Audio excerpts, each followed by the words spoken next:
Hello to the chicos and the chicas. Today we are going to talk about the dynamic chess style or the dynamic chess. What is dynamic chess style? Well, usually we tend to use the two ends of the spectrum to describe chess styles, being the tactical, attacking, and the positional on the other end. But somehow dynamic chess strategy is not very often talked about, and I thought that I would break the ice here, because I do think that this is actually a very cool measure to describe one style, and it's perhaps the hardest one to place on this scale. In my opinion, it is actually almost exactly halfway through, with a slight tendency toward the more aggressive ways of playing. A dynamic chess player is one who prefers to play positions where their pieces are very, very active, or at least the position has the potential for piece activity. The pawn structure is very rarely rigid, almost never symmetrical. And with both black and white, we once again tend to thrive on piece mobility. So this also means that certain openings are really favorable for this type of style. Most notably on the black side, Grunfeld players are typically very dynamic players. And the other thing that dynamic chess, by the way, really likes to thrive on is conflicting concepts being present on the board, or different values or imbalances is perhaps the best way to put it. So for example, in the Grunfeld, we give up the center, but we have a red hot go at trying to attack it, right? In the Sicilian Scheveningen, we have got these very flexible pawns in the middle, and often we play e5, often we play d5, and so on. The Nimzo Indian leads to a great variety of pawn structures that allow black players to play really awesome positions, often leading to attacks. Really great stuff. Benko Gambit. From get-go, black goes for initiative, piece mobility, freedom, at a cost of a pawn. There is always something on the other side of the equation, but this is what makes dynamic chess style so much fun. And actually, on this note, I can't recommend highly enough Vlastimil Janz's Dynamic Chess Strategy, the book he wrote, although it is a very difficult one, but once you get there, I think FIDE 21-2200, it's a really marvelous book to work with. Now, today on the menu is going to be a game played by a huge supporter of my stream, Grandmaster Smurfette, who sent me a game, and this game in many ways is the epitome of what I consider to be the dynamic chess style. Although I think there will be arguments to say that it's just outright attacking. But anyway, work with me and we will see what I'm talking about. The game is going to feature the Sveshnikov. Now the Sveshnikov is a tricky opening because a lot of dynamic players play the Sveshnikov. But in some variations in the Sveshnikov, the pawn structure actually remains rigid for a fair while. In this one it certainly won't. And this variation of the Sveshnikov is again an ultimate example of dynamic chess, because what we have here is an immense amount of imbalances, which immediately imbalance is good news already if you are black, because that means that you have got something great going on for you versus something else that they have that is going on for them. So there is already a bit of some level, some sort of value, something to boot. In this case, we have got the bishop pair, and we have got the double f pawns, which allows us to play f5 and potentially f5 again. Now in return, we have got an absolute wreck of a pawn structure and giant gaping wide squared holes in the position. So really fun game ahead. 95, bishop g7. This is the variation that I also like to promote, and many of my students play this with the idea of playing 97 next, trading the knight and then breaking the center with f5. However, here white went quite crazy with this super early c4. This is a dangerous move to play so early on, because often checks on the diagonal can be quite disruptive. And also, by spending a lot of moves on capturing these pawns, white very often can find themselves in a very awkward situation where they are still 2 moves away from castling, and that can often lead to catastrophe. Guess what's gonna happen? Castles, ignoring the pawns. This is again the dynamic player at its finest, right? We disrespect the material and instead we value piece mobility and initiative like crazy. And this is not attacking chess yet, right? Because there is no clear target on the horizon. It is all about just activating pieces, grabbing the center, mobilizing everything that we have with the subsequent f5, and we will take it from there. And that's it. And white is still well in the game here, by the way, with knight c2, which they failed to play, when after f5, an absolutely chaotic position ensues where Lord knows what's going on here. But it's definitely very chaotic, and chaotic often is a synonym for dynamic chess.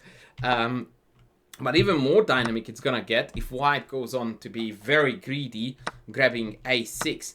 I'm guessing they were hoping that black would take, allowing white to take and castle and be a pure clear pawn up and a super easy endgame, or, you know, easy middle game to play. But black was having none of that. We are going for aggression. Very, very nice chess. No worries about material. Let's activate the pieces. Long diagonal, this bishop, pressure on e4. White is already in severe trouble here. And just to demonstrate how cool the dynamic chess style is, I will show you a line here. If bishop c4, according to the engine, the best way to play for black is to take, castles, and then play rook takes a6. The exchange sacrifice, by the way, is another extremely common weapon of the dynamic player. Why rook? Simply because if we take with the bishop, after bishop takes, rook takes, this knight is still like a thorn in our side that is very difficult to deal with. And in fact, white can back it up with knight c3. And it may very well turn out that these two pawns will be too dangerous or too fast before we could rock up on the f5 with some attack. So instead of this, we go, no, rook takes. Now we have this monster bishop that is going to be really, really nasty on both diagonals. And after rook e1, we actually pull the bishop back. Look at the immense mobility and power. This, ladies and gentlemen, is just a picture-perfect demonstration of what it takes to think dynamically. We are down materially a lot. And yet, I would take black here any day of the week. This massive pawn center secures a huge space advantage. Both of the knights are absolutely useless. And even if one tries to trade itself away for the d4 monster, it turns out that it's not really that effective, because takes just strengthens black's pawn formation in the middle, and these pawns just keep rolling down against the white king. That is just absolutely sensational chess there. Now, the game went something similar to that. They played bishop d3, which of course signs up for a very, very thematic attack. Take, bishop a6. And now white can forget about castling without black even sacrificing any material.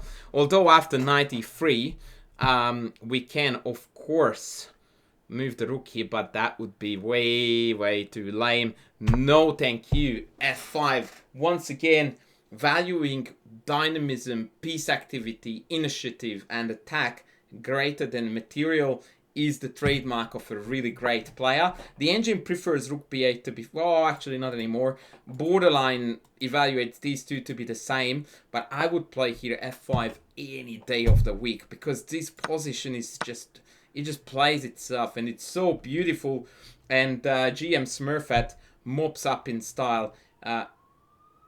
Make no mistake. By the way, this was an over-the-board game, and I think white was about 2100 FIDE. f3, the most logical way to blunt the queen's diagonal and also to try to somehow secure king safety. d5. Loving the casual, no worries, like two exchange down and 2 pawns down, no one cares. Let me just push my pawns up a little bit more. It is by no means the best move in the position. f4 would have been striking the iron while it's hot, and then after knight dc, d5, and again the pawns keep on rolling.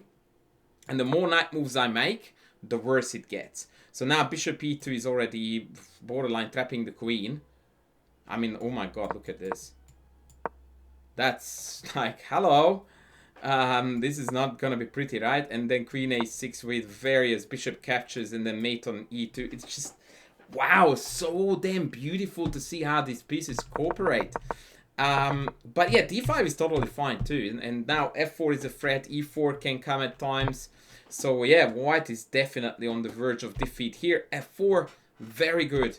Knight c2 and queen a7. Now this is a really, really cheeky move that puts really this king on the wanted list really, really big time. It looks like it ruins the pawn structure, but the key idea here, and by the way, ed is not best, but I will show you, is that after here d3 is playable. But I think Smurfette did tell me that the idea here was e4. And all I have to say is, wow. Wow, like one game that you play like this and you feel like you have done what you could in chess. Knight c2, bishop d3. And with a clear rook down, the evaluation of this position is -6. Absolutely sensational chess. White is utterly helpless against the incoming check, takes, check, and mate.